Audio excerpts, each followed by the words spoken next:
Любители зимней рыбалки собрались на пруду Гапановка. Здесь прошли соревнования по подледной рыбалке. Несмотря на метель, участников было много, как мужчин, так и женщин. Испытать свою удачу приехали даже из соседней республики Татарстан. В этом году на соревнованиях приняло участие более 50 человек, самому юному из которых было 8 лет, а самому старшему 79. Отрадно, что в этот день среди любителей рыбалки оказались и женщины.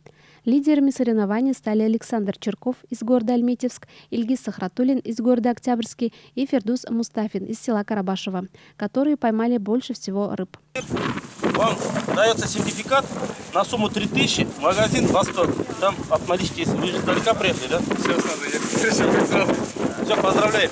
Вот удалось поймать 18 штук и занять второе место.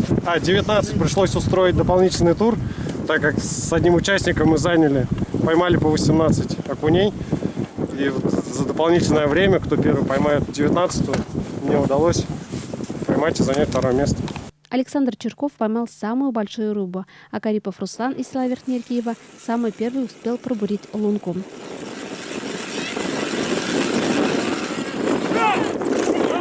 Мына біздің бүгін Гапановка боласында балықшылар бейрамы өтті. Боранны күндіп тұрмадылар. Бізге шет райондардан да келділер, Татариядан, Октябрьский, Тоймазы шаһарларынан. Бейрамымыз бек көңілді өтті. Традицияға кіртіп, жылда 8 январ күні балықшылар бейрамын өткерге үміт білен қалабыз.